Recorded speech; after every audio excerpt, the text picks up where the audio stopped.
Rightio. So that did the trick, didn't it? We changed the belts. So I have a batch of belts I need to go back to the supplier with and get right up them, as they say. No, I'll just lodge a little request to look at it. So that's the sides done now. So we've got our sides the right thickness. We've got to cut tenons and things, but not yet. We're in the position where we're almost there with the neck. At this stage, we've got the truss rod fitting in there nicely. All the channels are correctly positioned and the access cavity is there, so we can get the key in there. Everything is below the surface. Little overhang there. We've got to build a little piece of wood to reinforce that up against the back of the fretboard once we put the fretboard on there.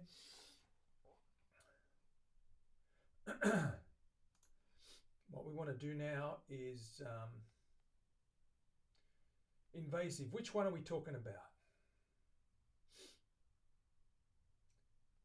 Originates, Leslie, invasive, invasive. It is, yes. Camphor laurel is treated like a weed. You can cut down as much as you want. There's no restrictions on it. The beauty of camphor laurel, though, is it's got that camphor and those natural oils that are antibacterial. You see a lot of chopping boards and food boards and, you know, charcuterie boards, cheese boards, for the lack of a better word, that are made of it because it is definitely antibacterial. Those oils are pretty cool. So, but I think it's a great wood. I think it looks beautiful. I think it works really well. It might choke some of the landscape in places, but that's okay. We just control it, and maybe even just as long as it's provided in plantation controlled situations, then that's fine. Okay, what do we got to do next? We're going to work out. It's a beautiful wood. It is, Lisa. It is a very beautiful wood. We're going to work out what we're going to do with this this piece of wood here.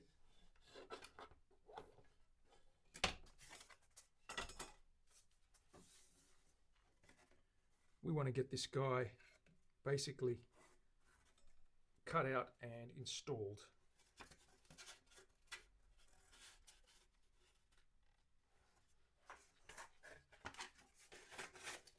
It's just the right width, just the right width. I mean, we're talking just the right width. So we're just getting it right on there perfectly. I'll just mark that out and cut some of that out.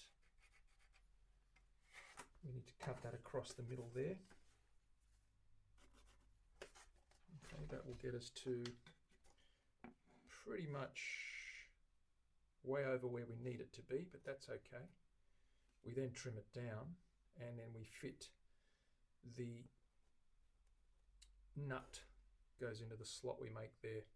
We'll also need to make a little pilot hole here to access the key. That can be done later as well. We know everything's centered. This doesn't look centered though. I've got a problem with my neck here. I've got to take some of this off. Let me quickly do that. Going back to the bench. Going back to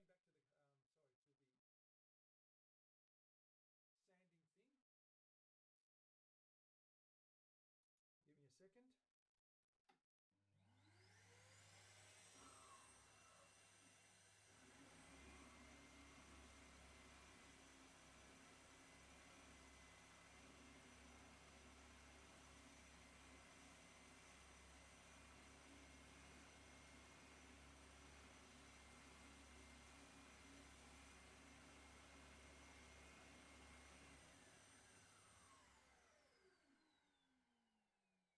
There we go, that's better. So that's more symmetrical now. And that fits nicely over the top of that, wonderfully over the top of that. So that's actually a piece of, I just discovered it's not camphor laurel, even though it looks like camphor laurel. This is white cedar. So that's going to look nice once that's colored up. I'll show you the color of that, because once we see the color of that, we'll understand why I want to use it. I thought it was camphor laurel, but it's not. It's white cedar. I have a white cedar strip, and that's going to work beautifully. Let's check the color of that guy. Grab a rag. White cedar is quite beautiful. It has a lovely grain and lots of patterns in it. And that's going to match the camphor laurel beautifully. You'd think it was camphor laurel when you look at it.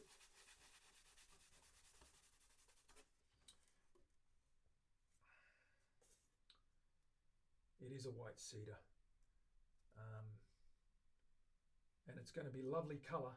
It's going to match the back nicely and contrast with the front as well. It's going to contrast mildly with the front and also with the bunya pine on that top. So we need to cut that in the other room. I'm going to go and do that now. Let's see if the camera's working today. It is honey coloured.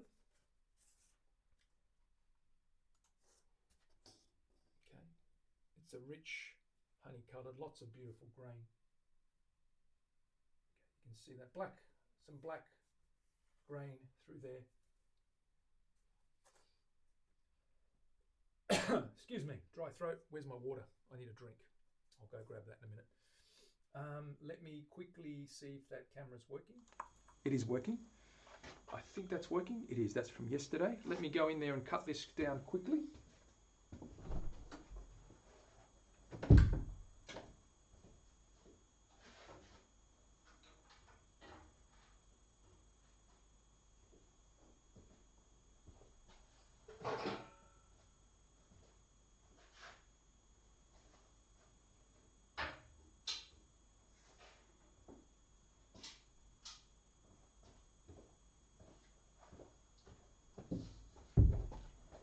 Alrighty, let's cut that.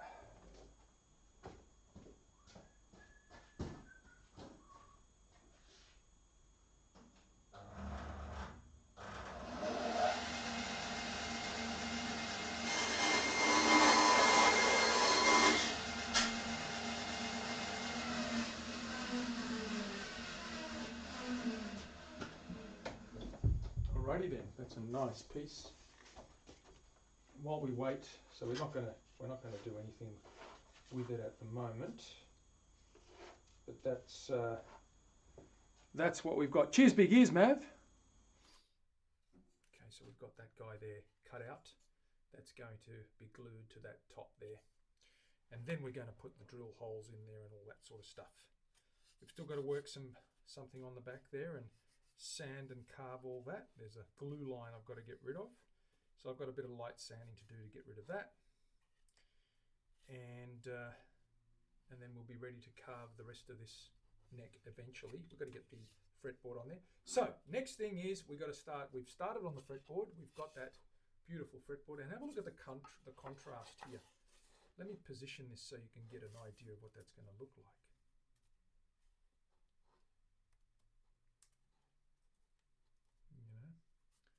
We've got a nice contrasting neck, and all the parts, they work really well together. Okay, let me put this away. I don't want to snap it. It's only a couple of millimeters thick. I don't want to break it.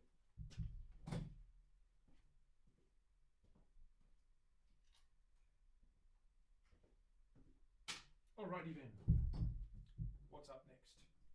We've got to slot this fretboard and get this guy pretty much glued on. I think so. Let's get it slotted.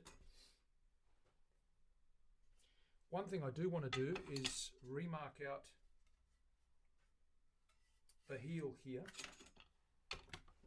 So I want to put this spirit away. I want to remark the heel and just shape that slightly. Let's get our template. Let's put our lines back where they belong on this doobie whacker. That's looking real good.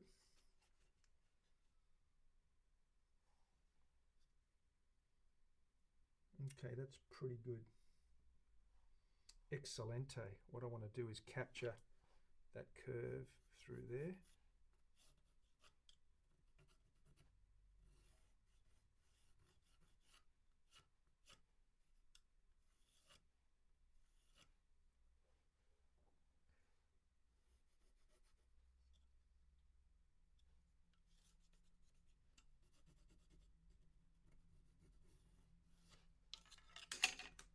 we're going to sand that round, and then we're going to work that corner. Eventually what you're going to have is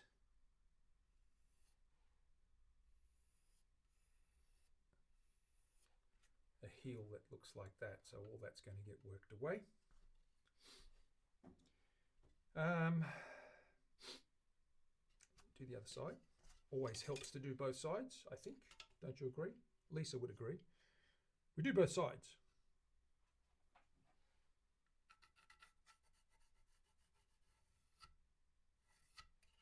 Okay, there's going to be a bit of dust on this one. I'm going to get my mask on. The doobie whackers, that's the one.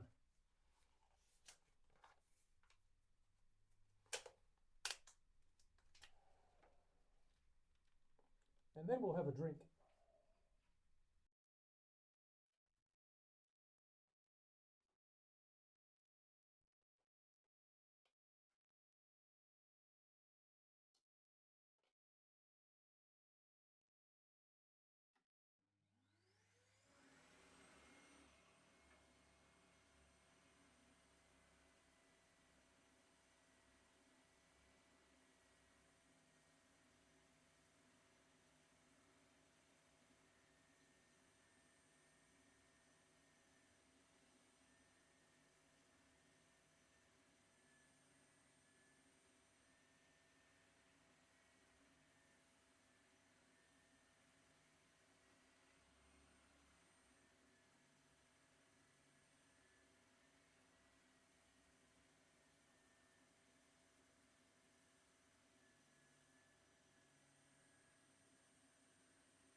Okay, so we've got a proper working blank now. You can see that's been sanded into position.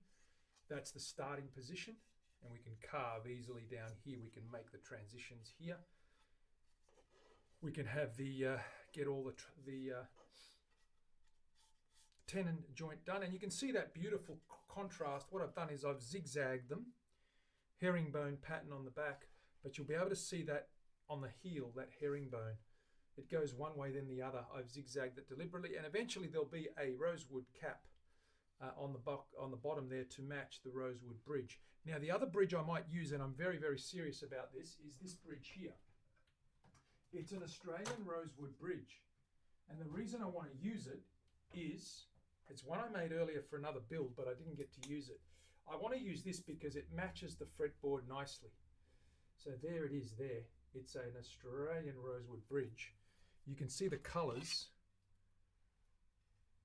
and once you get that on top of the bunya pine, it's going to really pop. And that's the colour we're going to get the fretboard once that's polished up and oiled.